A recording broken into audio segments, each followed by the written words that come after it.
dessa importância de sermos empáticos. Empatia. Isso é importante, porque isso te previne sofrimento mental, tá? Pessoas empáticas que preocupam com o outro têm mais razões para viver e sofrem menos. Sério, tem alguém para se preocupar e ser empático, é o protetor. Psicossoma, que a gente chama isso, é a psicossoma, quando a mente fala com o corpo fala, né, de um sofrimento nosso. Primeira coisa, é impossível você ficar sem falar do seu sofrimento. Quem está sofrendo sempre vai falar do seu sofrimento. É impossível você ficar sem falar do seu sofrimento. 80% da nossa comunicação é não verbal. E dessa comunicação não verbal, você não consegue esconder muita coisa, porque ela é automática. Na fala você consegue mentir para mim. Falando você consegue mascarar sintoma. Mas com o corpo é impossível mais. Alguns atores ou atrizes conseguem, mas do sofrimento não. Então, quando se fala da psicossoma, primeira coisa, se você não está dando conta de falar com a sua boca, ou não ser compreendido com as mensagens que você tem dito, você vai falar com a boca. Porque ficar sem falar, você não fica. E a nossa mente tem uma capacidade tão grande, mas tão grande, de impactar no nosso corpo, que eu já tive uma paciente que começou a desenvolver uma gravidez psicológica. O útero começa a crescer e ter contrações sem entender. Então, a gente tem que... Eu acho que são duas coisas importantes de dizer. Primeiro, a capacidade que a nossa mente tem de produzir sintomas no corpo, ela é muito grande, ela é muito real. E não é frescuragem, por favor. É uma pessoa que está sofrendo tanto que o corpo dela também está falando e está gritando de dor. E a segunda coisa que eu entendo ser importante falar sobre isso é que a gente nunca vai ficar sem falar. Nunca vai ficar sem falar. Então a gente tem que tomar isso cuidado, tá bom? Quanto formas mais saudáveis de falar são melhores para o desenvolvimento de psicossoma, vamos dizer assim, sintomas psicossomáticos. Quando estava estudando psicanálise, então o Freud, um ateu, ele estudou muito sobre histeria de conversão, e onde a pessoa coloca no corpo uma certa paralisia. Então tem uma série de, realmente, a gente está sempre todo falando sobre uma questão mais grave, mas realmente na psicossomática a gente consegue, assim, de uma certa forma, com sintomas físicos, né? Por exemplo, dor de cabeça, enxaqueca, dor no estômago, dor muscular. Isso aí acontece realmente por quê? Porque, como se foi colocado, o corpo fala, sem que fale uma palavra, a pessoa coloca alguma palavra, assim, algum diálogo, alguma coisa. Então eu acho interessante falar, colocar sobre os problemas, abrir o jogo, conversar, dialogar. Isso aí vai ajudar a melhorar um pouco a situação, e um bom encaminhamento aí, caso tiver a ver com a questão da saúde mental.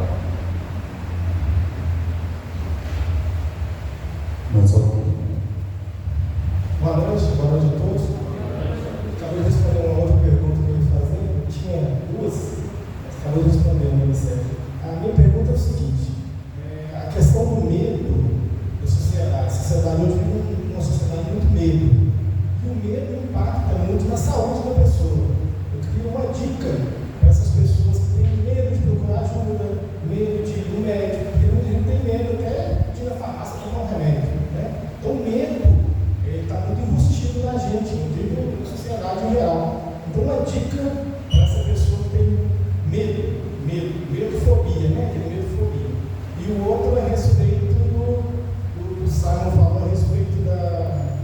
nos transtornos psicológicos.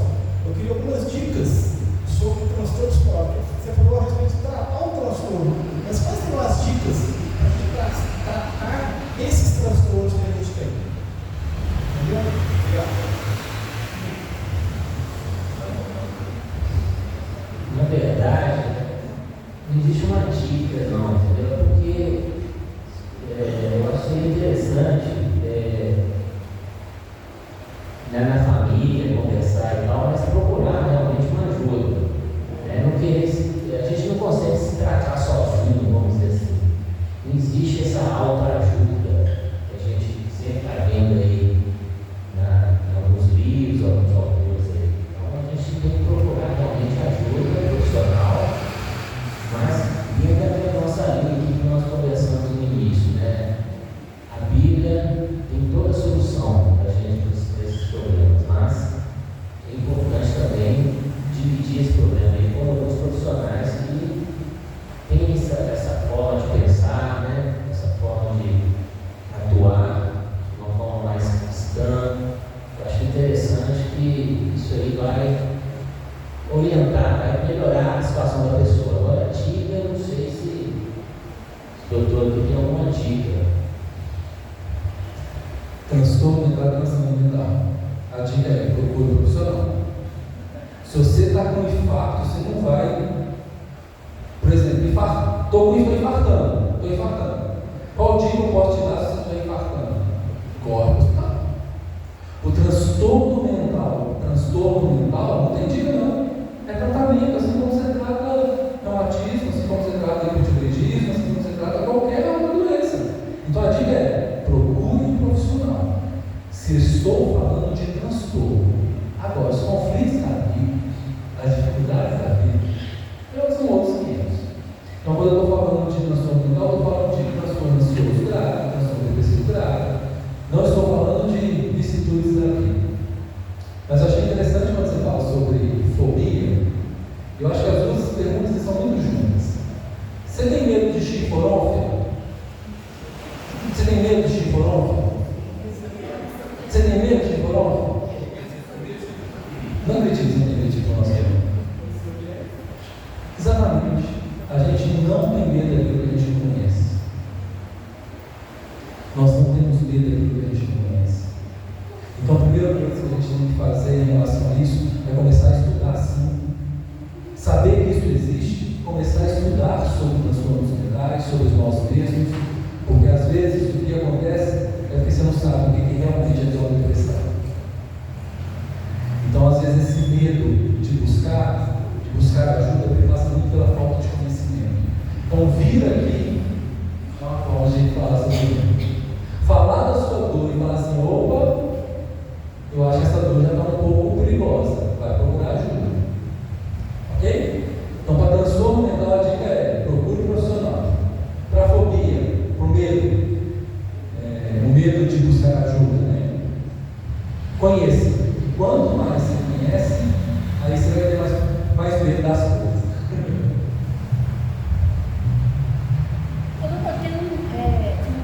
Telefone, 8. Cuidado, tá? Você não jogar no chão. Ah, desculpa. De novo, eu vou cair de novo, você vai. Essa agora para pergunta é possível. Exato. Tem uma ajuda, não sei, do Centro de Valorização da Vida, que é o 188. Então, às vezes, caso a pessoa for uma coisa assim de imediato, eu acho que é uma dica, né? Procurar aqui. CCDV 188. Então, quem tem pensamento, especial pensamento suicida, está sofrendo com baixa depressão, pode ligar para lá, 0800 e conversar. Eu quero que vocês dois falem sobre o preconceito de procurar um psicólogo e um psiquiatra.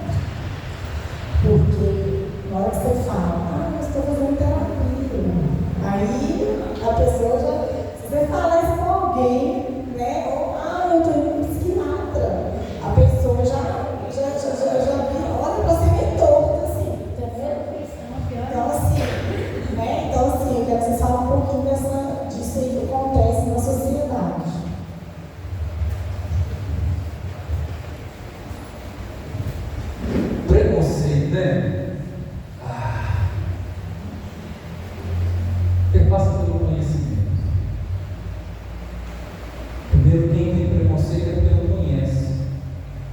Existe um ponto importante para a gente aprender: dizer que não sabe.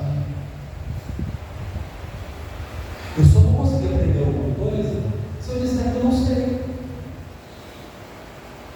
Por quê? Se eu já estou tão cheio de conceitos, não cabe mais nada aqui. Se eu já sei de tudo, como é que eu vou aprender alguma coisa? Eu só consigo te ensinar uma coisa, você entender que falta alguma coisa para você. Uma pessoa preconceituosa, desculpa, é uma pessoa tola, boba, burra. Porque se ela já passa um conceito sem saber nada, é porque ela não tem espaço para aprender. É uma pessoa tola. E aí, eu acho que a pergunta volta: como eu vou reagir à pessoa tola? Não como é que eu vou mudar ela. Você vai conseguir mudar? Às vezes sim. Mas o fato de uma pessoa já ter preconceito diz muito da tolice dela. Ela não tem espaço para aprender, porque ela já passa o conceito antes de saber. Agora, como eu vou lidar com esse preconceito? A Bíblia ensina um tanto de coisa. Fala para você: deixa esse povo para lá. Vai buscar ajuda. Deixa de ter preconceito. Porque se nós começarmos a nos paralisarmos muito pela tolice dos outros, o mundo vai ficar cheio de dor. Lutar contra o preconceito é uma busca por sabedoria. Tá? Então, quem é preconceituoso eu chamo de tolo. É uma pessoa que já está tão cheia, quer dizer que não sabe nada. E segundo, deixa ele para lá. Deixa ele para lá para buscar ajuda. Deixa ele para lá para buscar ajuda. Pois é. Existe também aquele preconceito contra os crentes, né? O pessoal sempre fala, né? Não precisa ser doido, não. Basta ser crente. Mas isso aí, nós já sabemos como lidar com isso. Então, é oração, né? Eu estou aprendendo. Comecei a aprender, comecei a ter mais intimidade aqui.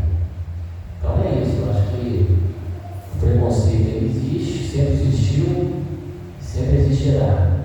Mas cabe a nós, né? A pessoa está sendo, vamos dizer assim, foco desse preconceito, trabalhar um pouco mais essas questões, né?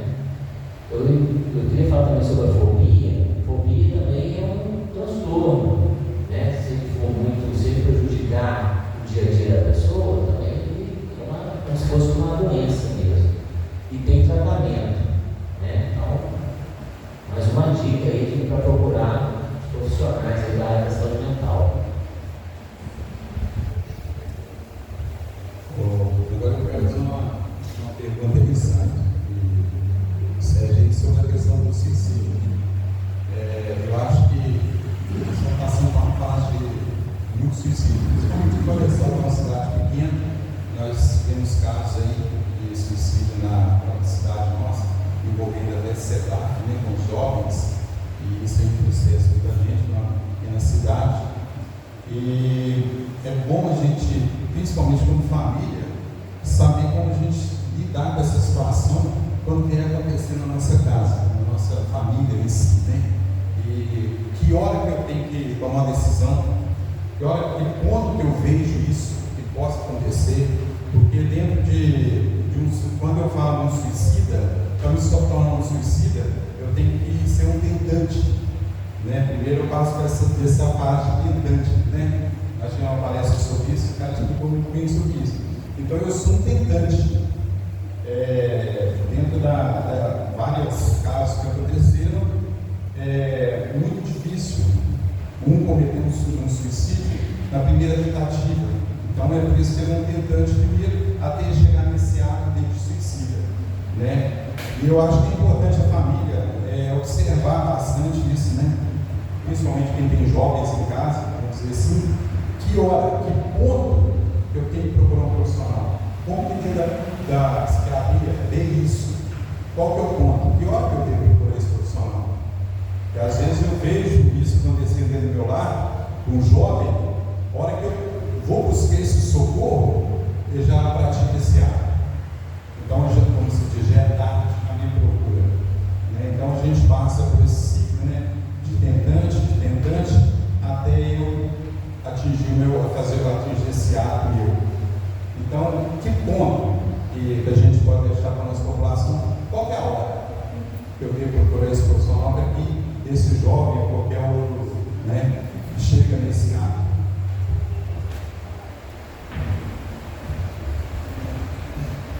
Essas perguntas são muito boas e difíceis mesmo, viu, Paulo? Difíceis, porque o suicídio, eu acho que seria interessante depois pensar numa conversa sobre o suicídio. O suicídio é um tema muito vasto. Primeira coisa, o que você falou é verdade. É o que a gente chama de contínuos. Contínuos ninguém acorda hoje bem e fala hoje vou me suicidar. Existe um período do início dos sintomas para a tentativa efetiva. O nosso momento de abordagem vai ser sempre o início dos sintomas, nesse intervalo de quando eu começo a perceber os sintomas até uma tentativa efetivamente consumada. Todo suicida, eu vou usar todo, tá? Eu não gosto dessas coisas de todo, não, mas todo suicida dá sinal. Todo suicida dá sinal. Tem estatísticas de que 89% de quem comete suicídio passou em um atendimento médico ou um atendimento psicológico antes de tentar. Então, assim, as pessoas pedem ajuda. Primeira coisa, estar sensíveis ao pedido de ajuda de quem está próximo de mim. Às vezes a pessoa está mais quieta na igreja, às vezes você vê o menino mais quieto em casa, sem conversar. Tem que chegar e perguntar, aí, como é que as coisas? Está passando por alguma coisa? A primeira coisa é preocupar efetivamente com o mundo. Falas como, se não estivesse mais aqui, seria melhor. Estou com vontade de sumir e nunca mais voltar. Nossa Senhora, eu sei que minha vida não faz sentido. Parece que são frases comuns ou corriqueiras de dizer, mas são frases que a gente tem que, peraí, como é isso? Peraí, como é isso? Uma outra coisa, perguntar sobre suicídio. A gente tem a ideia de que se eu perguntar, eu vou estimular. Ei, você pensou nisso? Está pensando em se matar? Ou não precisa falar, está pensando em se matar. Geralmente, você já pensou em fazer alguma coisa contra a sua vida, ou contra você? A gente tem esse imaginário de que se perguntar, nossa, eu estava nem pensando, pronto, coloquei ideia na cabeça dele. Então, perguntar diretamente sobre o suicídio, perguntar e tem uma coisa que é difícil de dizer, mas eu quero que vocês me entendam. Você nunca vai conseguir convencer uma pessoa de não suicidar. É ela própria que se convence. Essa é uma pegadinha muito frequente. Você não consegue convencer uma pessoa de suicidar. Em que aspecto? Não, conversei com ele, tive uma fala boa demais da conta, está revivido. Ou às vezes, se você ficar pregando demais com a pessoa, ela vai entender que ele não entendeu nada, ele vai parar de falar. Então, o que a gente tem que fazer? Estar atento ao sofrimento do outro. Segundo, entender que eu posso perguntar sim, não vai ser eu falando que a pessoa vai pensar em se matar. Porque se ela decide deliberadamente tentar se matar, é ela própria que vai tirar esse pensamento. Não vai ser você que vai conseguir produzir o pensamento na cabeça dela. Terceiro, cuidado com falas como querer chamar a atenção. Quem quer, consegue. Você está tentando, está falando, cachorro lá do norte. Cuidado com essas falas. Uma fala muito frequente. Suicídio é coisa de gente fraca. Então, evitar essas falas é muito importante. Mas aí, alguém vira para você e fala: eu estou querendo me matar. O que eu faço? Não descola dessa pessoa, não descola para essa pessoa e vai acompanhando ela aos dispositivos de saúde. Porque se alguém infarta, o que você faz? Não é para o médico. Se alguém vira para você e fala: sim, eu quero me matar, eu já até pensei como, eu já escrevi uma carta de despedida para todo mundo. O que você faz? Acompanha essa pessoa até um dispositivo de saúde de urgência. Leva para o CAPES, leva para o posto, leva para o posto de saúde. Aqui o posto é a UBS, leva para o UBS, leva para o posto. Essa pessoa precisa ser acolhida tecnicamente. E se você chegou, a pessoa está correndo assim, para tentar suicidar, chama o SAMU. Contenha ela e chama o SAMU. Porque o SAMU vai conduzir ela para o serviço de urgência psiquiátrica. Ficou claro? Só complementando que realmente a família é o termômetro, né? A família tem que estar atenta lá e observar. Nem sempre ela consegue, essa família consegue, mas grande parte dá para antecipar e tentar uma ajuda aí. Quando eu trabalhava com criança e adolescente no hospital psiquiátrico, havia muito índice de tentativas, né? Principalmente adolescentes. E quando a gente aprofundava um pouco os estudos, também existe um grande índice também em idosos também. Mas em quadros também de psicopatia. Eu trabalhei no penitenciário, tinha muito preso, tentava e conseguia o suicídio. Às vezes até a pessoa fala que foi suicidado, mas não, tinha preso realmente, um quadro psicopata, ele tem um alto índice de suicídio também. Então, mas a família tem que ficar atenta sobre isso. Uma última coisa sobre suicídio que eu acho que você dizer é que 97% das pessoas que cometem suicídio ou tentam suicídio, como o senhor disse, têm um transtorno mental. Então 97%, eu só não falo 100% porque tem alguns casos especiais aí, mas se a pessoa tenta suicídio, faz uma tentativa de auto-extermínio ou suicidou, ela estava com um transtorno mental que não foi tratada também. Então tem que ter esse tipo. Boa noite. Foi falado, que viver é muito difícil, mas é normal. E eu gostaria de saber como lidar com as pressões externas, às vezes um lar desestruturado, um ambiente de trabalho, hoje está na moda, falar pessoas tóxicas ao nosso redor. Como lidar com isso, não deixar que isso afete o nosso emocional, e o quanto que isso pode influenciar para uma eventual transtorno mental.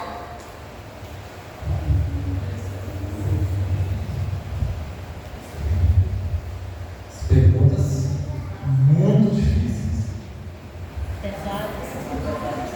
Você está me falando um pouco de resiliência, que é a capacidade de resistir às intempéries da vida, às vicissitudes da vida.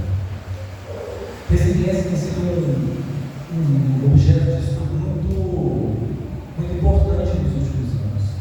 Porque se pergunta, a resiliência é adquirida? Ela é aprendida? Ela é como se fosse uma vacina, que quem passou por muitas coisas quer dizer que vai estar um pouco mais vacinado sobre esse risco.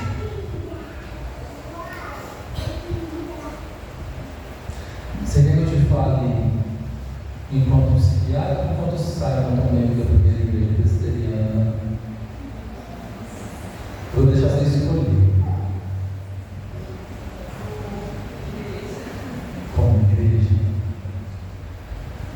Se eu falo como igreja, eu vou deixar o Sérgio responder enquanto psicopatologista, tá? E você? Enquanto igreja, eu preciso colocar um óculos que chama cosmovisão cristã. Eu coloco Cristo antes de qualquer leitura que eu faça da realidade, mesmo sendo ela patológica, mesmo sendo ela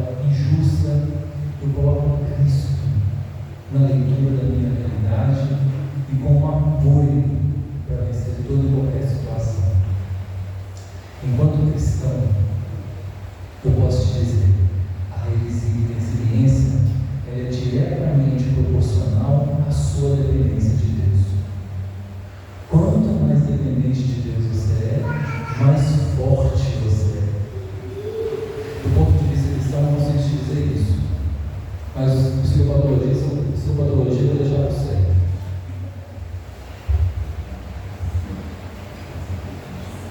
Olha, quando a gente está num ambiente, seja familiar ou profissional, sempre vai haver aquelas pressões mesmo. E a empatia ajuda muito, você se colocar no lugar do outro para tentar ver por que ele está agindo daquela forma, por que está tendo aquele problema naquele ambiente específico. Então, não significa também que a gente vai dar conta de tudo, não. Ninguém é perfeito, só Jesus mesmo é que vai ajudar nesse dia a dia aí. Mas se colocando no lugar do outro e vendo a questão aqui, do ambiente, se podendo dialogar com as pessoas, eu acho que você consegue sobreviver isso aí. Sobreviver não, viver, sobreviver é uma coisa muito dolorida, mas você vai conseguir viver no seu dia a dia aí, família, trabalho, cotidiano aí, Damasco, Pamplona, todo mundo vai viver aí o dia a dia. Essa aí do Zé foi boa, dia a dia, Pamplona, Rina, isso foi bom, Zé, assunto Zé é mais importante.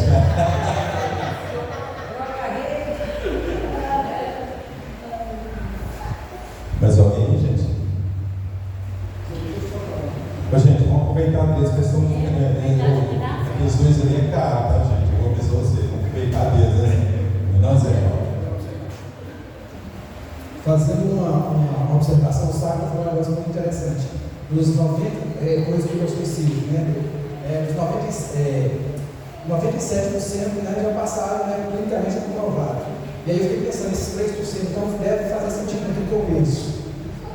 Lá na minha terra, eu atendi 2 casos, tentativa de suicídio, aqui em Joaquim, um caso, eu acho que já contei para muitos irmãos aqui, inclusive eu tive uma discussão com o psiquiatra na hora do atendimento lá, eles mandaram me chamar lá, e eu vejo assim também, com respeito a essa questão da atenção familiar, porque em muitos casos as pessoas acham que são problemas emocionais e na verdade estão sofrendo opressões.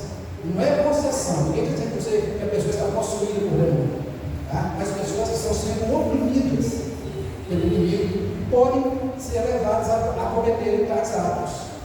Um dos casos que eu atendi lá na minha terra, por exemplo, a menina estava ouvindo vozes mandando que ela pulasse de cabeça para baixo em cima da laje. E ela pulou. Aí que nos procuraram. A gente foi lá, nós oramos, eles já tinham passado pelas mãos de um profissional e ela continuava tendo esse caso. Depois disso, graças a Deus, foi absolutamente resolvido. Aqui em Joaquim foi mais grave ainda. Eu presenciei a moça pegando carros e se cortando. E assim, eu indiquei um profissional. Mas quando me chamaram, eu não vou citar nome, claro, o profissional virou para mim e falou assim: meu jovem, eu gostei do jovem na época, meu jovem, eu tenho 25 anos que eu trabalho com isso. Eu falei, e eu compreendo, tanto é que foi eu que indiquei. Só que eu trabalho com carro, eu trabalho com espírito. Porque eu ouvi uma situação em que o ambiente, as pessoas da rua, os curiosos vieram, parou literalmente. Tinha muito mais que essa quantidade de pessoas aqui, só para vocês terem ideia. E parou tudo, aí de repente, e aí eu cheguei, me chamaram lá, fechei, saí do meu trabalho, a esposa dela foi lá me chamar, e ele falou isso. Eu humildemente falei, eu sou o seu trabalho com carro, agora com espírito. Então tudo bem, estou tirando de lá, porque ela foi uma quina assim da parede, como essa esquina aqui. E não saía, ninguém tirava. E ele falou, não, isso é coisa da mente dela. Eu trabalho com isso há 25 anos. Eu falei, tanto que eu respeito a sua profissão, que foi eu que indiquei para que ela procurasse.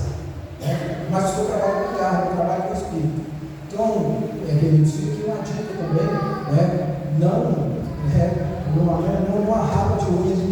dois aí não, mas de alguém da área espiritual também, assim como eles são. Né? Eu creio que eles devem compartilhar um pouco do que eu estou falando aqui. O Sérgio tem mais experiência aí na caminhada cristã, do Evangelho, né? Que tem pessoas muitas vezes estão sendo oprimidas e às vezes as pessoas não percebem isso. Tá? Então procure sim a ajuda profissional, e existe os dois. Tá? Procure a ajuda espiritual também. Tá? O Brinco sempre tem um comprimido, não sei se o Sérgio já ouviu falar dele, é muito bom. Já ouviu falar do pré-congés? Pré-congés. Alguém já ouviu falar disso também? Já comentei com vocês. Aí, o pessoal aqui da igreja já ouviu falar. Muito bom, chama pré-congés. Tá? Não preocupe, quem é esse volume da farmácia aqui? Quem é que você está? Infelizmente na farmácia não vai ter. Tá?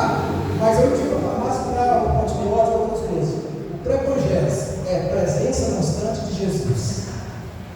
Viu? Esse remédio também é muito bom. Então, os familiares aqui ficarem atentos. Tá? Será que é só um problema emocional? Será que essa pessoa não está sendo oprimida? E interessante, né? Aí depois eu vejo para eles que as características são muito próximas. Né? São muito próximas. Então, nessa área, da área espiritual, eu falo com propriedade, são muito próximas. Muito. Tá? Então fiquem atentos. Se você tem um familiar que aí, aos seus olhos, você fala assim: nossa, esse cara está doido, esse cara precisa de um psiquiatra, esse cara está maluco, aí está com depressão. Também fique atento. Procure um profissional, mas fique atento no mundo espiritual também. Tá? Pode não ser simplesmente uma simples depressão, pode ser uma opressão maligna, grave. Opressão, não estou dizendo que a pessoa está possuída, é diferente. A opressão vai e vem. E é muito parecido com a bipolaridade. Mesmo hora que a pessoa está feliz, ela está triste. Da mesma hora que quer uma coisa, já não quer. Então, assim, isso é uma dica aí, porque para os irmãos fiquem atentos a isso. Tá bom?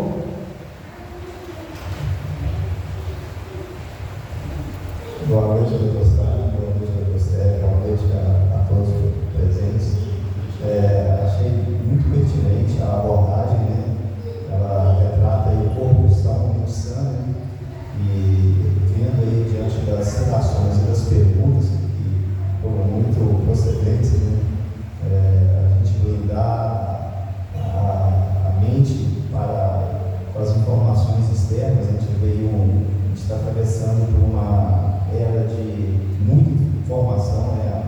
A tecnologia chegou de forma assustadora, e mesmo diante de nós que já temos uma experiência de vida, né? Já vivemos aí alguns verões a mais, a gente acaba confrontando com novas realidades que acabam nos adoecendo, né?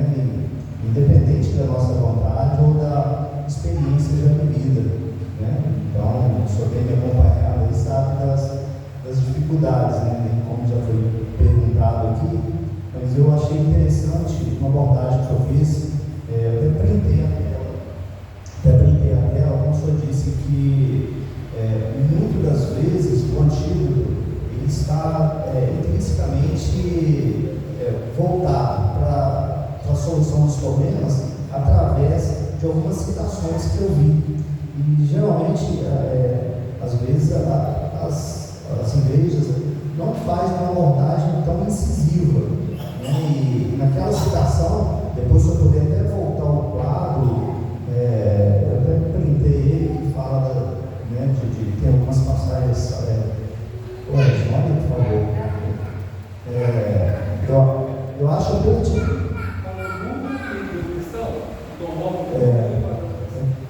Eu achei muito interessante, porque quando a gente entra numa situação de desespero, que você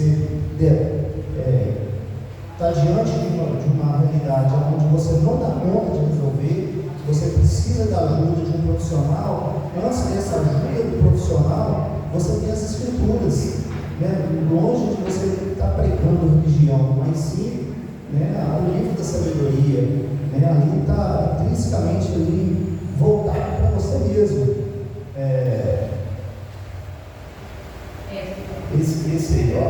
Eu gostaria que o senhor abordasse um pouco mais, que eu acho que para a igreja hoje, as pessoas que frequentam alguma denominação, estão inseridas em movimentos religiosos,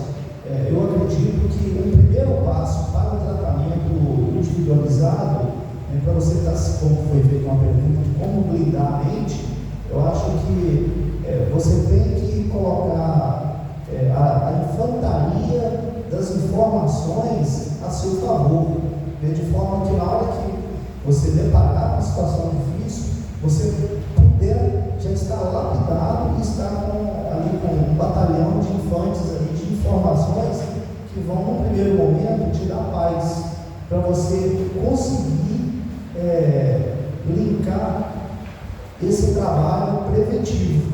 Então, eu acho que seria muito interessante a igreja estar abordando esse ponto. Eu acho que esse é um ponto que a gente usou de áreas. Obrigado, uma boa noite a todos.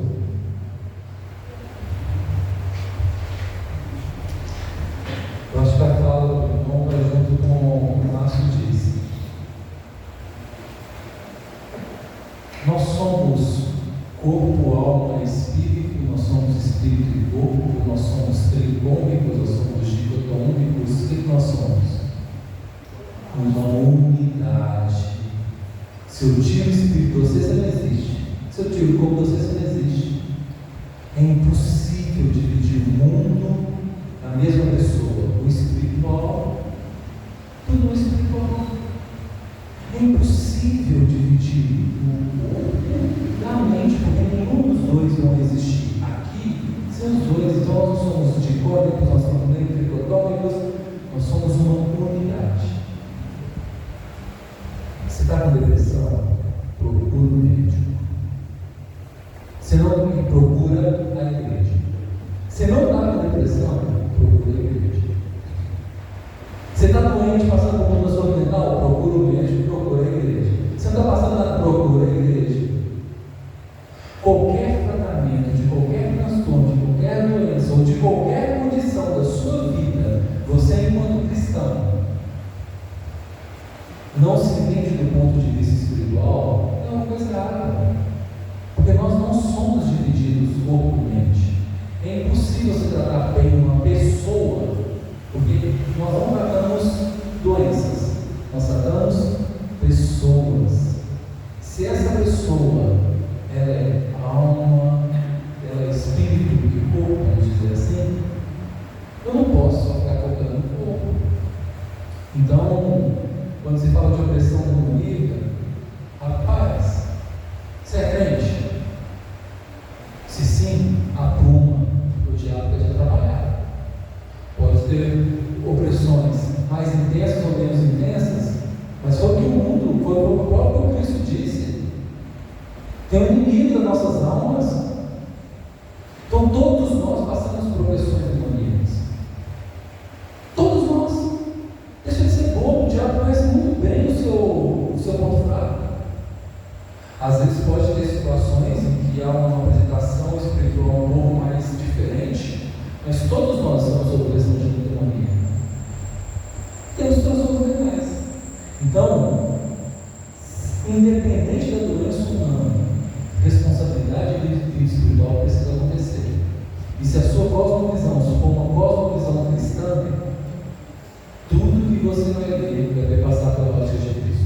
E Cristo disse: você tem corpo, ora, não é? Ele não explicou os pães para alimentar o corpo, ele não explicou os pães para comer ninguém, não. Obviamente ele fez um milagre, ele alimenta o corpo. Tá? Então acho que é mais essa perspectiva. Todos nós somos espirituais.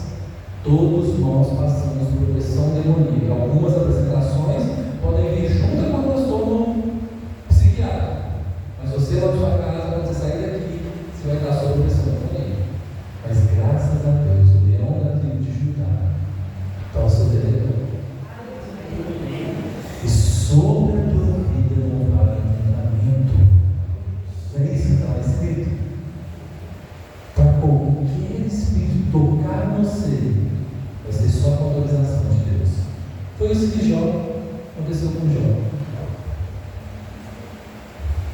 Ele falou tudo aí, acho que está tranquilo. Pessoal, com respeito, alguém tinha perguntado com respeito à blindagem, né? Como se blindar? Né? O pessoal deixou claro, né? Mas o irmão tocou um assunto muito interessante. A semana passada, domingo, nós pregamos sobre isso aqui. Né? E onde eu busco essa habilidade? Somente em Deus. Sabe, o Sérgio não vai indicar um remédio para você, vai acalmar a sua mente, mas talvez não vai acalmar o seu espírito. Daí a importância de tratar os dois. E semana passada nós falamos sobre o poder da oração. Rapidamente, vou só citar para vocês, tá? Eu não vou pregar não. A oração, ela combate a tristeza da alma. A oração, ela nos revela a vontade de Deus. A oração, ela nos revela a nossa dependência total de Deus. E a oração nos prepara para as adversidades. Tá? Isso tudo vai ser na oração de Jesus ali no Getsemane. E aproveitar para vamos aproveitar aqui a deixa do querido e fazer um convite para vocês. Amanhã nós vamos tratar o assunto da depressão do profeta Elias. Tá? Elias na caverna. Como que foi tratada essa situação com ele? Como que Deus trouxe um reavivamento para a vida de Elias? Eles vão tratar amanhã, inclusive com todos os convidados aí. Eu só queria dizer uma coisa, eu acho que vou ter que me ausentar, minha esposa já está um bom tempo ali sentada, e para ver se nós planejamos umas próximas perguntas para o próximo, pode ser.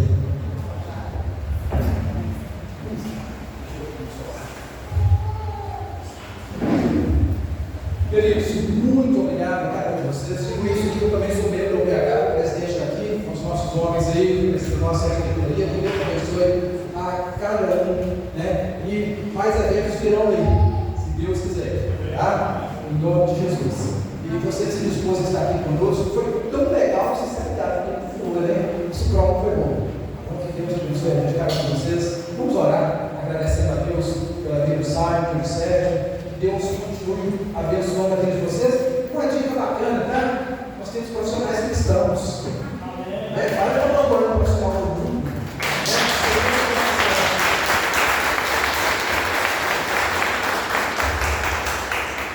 O problema é que o profissional cristão vai jogar a verdade na nossa cara, né?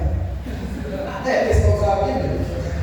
Vamos agradecer a Deus, só precisamos colocar de pé, queridos. Estenda os seus mãos para cá, vamos abençoar a vida deles. Se levar abençoados, né? Somente assim nós também seremos abençoados. Pai querido, Pai amado, muito obrigado, Senhor, pela oportunidade, Deus. O Senhor, essa oportunidade foi concedida pelo Senhor, de ouvirmos essa palestra brilhante, que começou com tantos versículos da Tua Palavra, através do Sérgio, nos trouxe, através do site, coisas que nós não conhecíamos, e se expandiu, o Pai se transformou em pergunta, em diálogo gostoso, um aprendizado. Ah, Senhor, eu quero mais, eu quero aprender